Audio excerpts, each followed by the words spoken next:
I wonder how that previous Fire Emblem video is doing.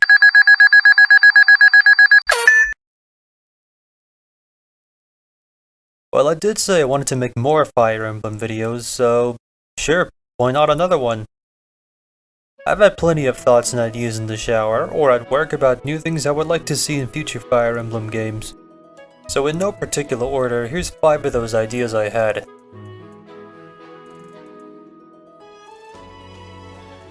Allow me to start my first idea by scaring you away with some light geometry.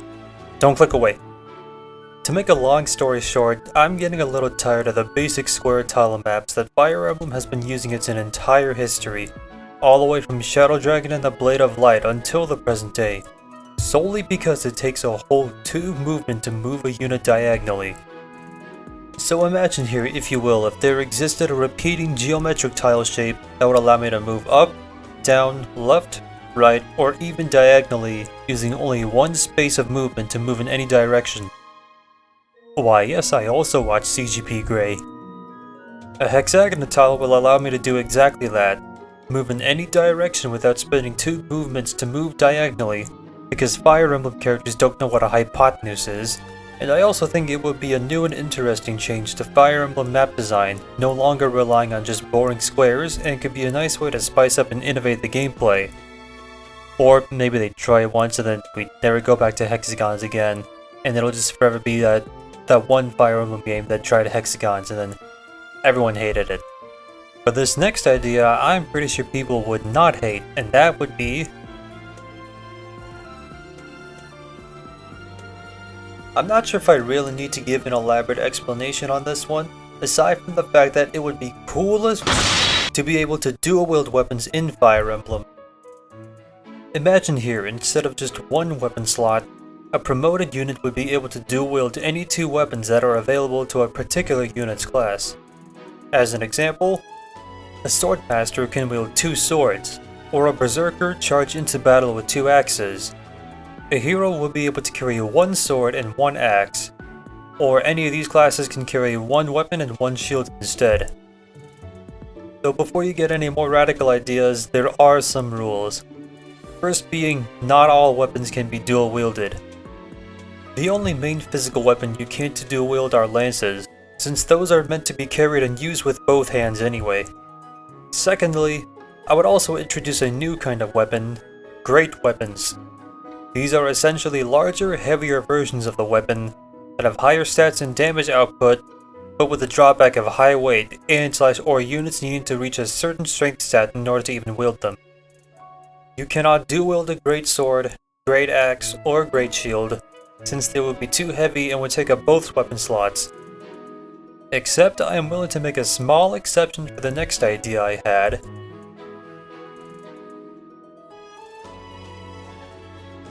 I've had, dare I say, ludicrous thoughts about potential new class ideas for Fire Emblem. 2 of the 3 that I've made have a special gimmick where they can dual-wield great weapons mentioned in the previous topic. Promoting from the Armor Knight, the Juggernaut class is able to dual-wield great shields for absolute defense. Sure, they can't do any damage, but if you ever needed to hold a choke point, or try and bait an enemy and take a hit for another unit, the Juggernaut can tank for days. And just like a certain Juggernaut I shan't name due to legal reasons, this new class won't be limited to low movement and can travel across the map with incredible speed and range. Okay, side tangent alert, because I do not like how Knights and Armor Knights and other super physical tank units just can't really make use of that defense because they have such slow movement that they can't even get to the front lines in time to tank their attacks like they're supposed to. It's their one job. That's why in Fates I like to backpack a tank onto a cavalry unit and then just quickly skedaddle them over to the front line so they can actually do their one job. And I also appreciate that in Engage, the overall gap between Armor Knights and non-Armor Knights is a lot closer, so they have roughly 5 movement each. And so the Armor Knights aren't just always lagging behind, just getting completely lost, not even getting to do their one job. Why? I get that they're heavy, but I mean, why? Another part of Fire Emblem combat that I think has huge missed potential is aquatic combat. In most Fire Emblem chapters involving water, the goal is to typically avoid water, seeing as water tiles are usually inaccessible to ground units, or require a flying unit to go right over them. So here's the idea.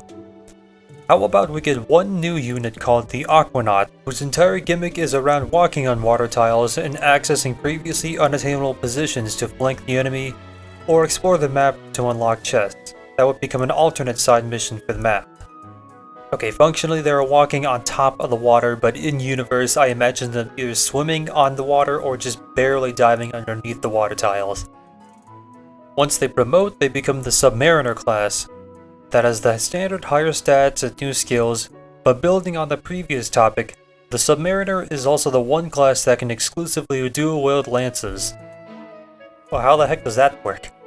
Well, Sidon was able to dual-wield tridents in Age of Calamity, so if he can do it, so can the Submariner. Ask him.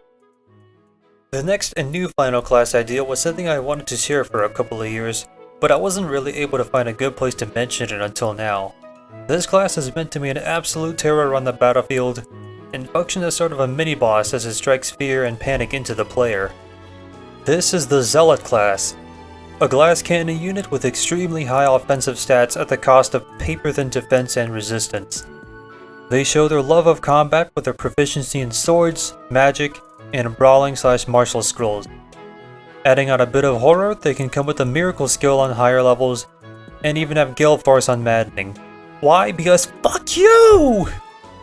The Zealot class was based on one particular Halo Reach Elite Ultra that completely destroyed me once a decade ago, and I want to pass that trauma on to everyone else.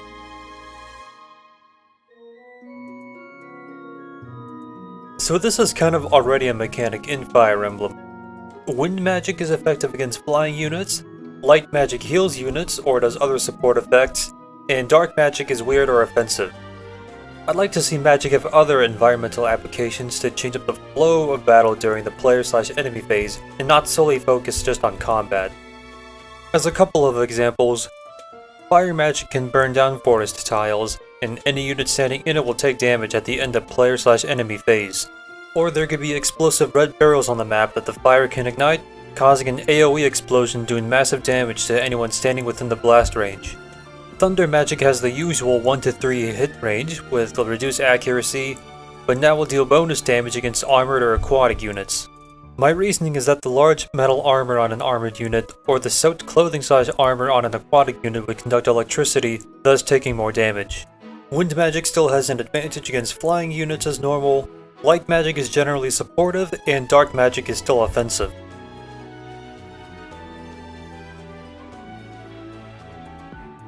Ooh, yep, a Fire Emblem series staple. Introducing a parent character who plays an important part of the story, only to die partway through and motivate their kid to continue the fight without them, avenging their memory. Well, here's a radical idea, and what if for once they didn't have to die? I think Fire Emblem could have many more story moments and character dynamics involving older units that protect and support their child, or be a role model for the younger members of the cast in general. I would like a sense of wisdom and experience that they would have, and be able to pass that knowledge down to the other members of the group. Geralt and Rodrigue had good dynamics with their kids, and I like to see more of them together like they did in Three Hopes. I think the Engage manga even leaves Lumira alive to play a supporting role for Alir.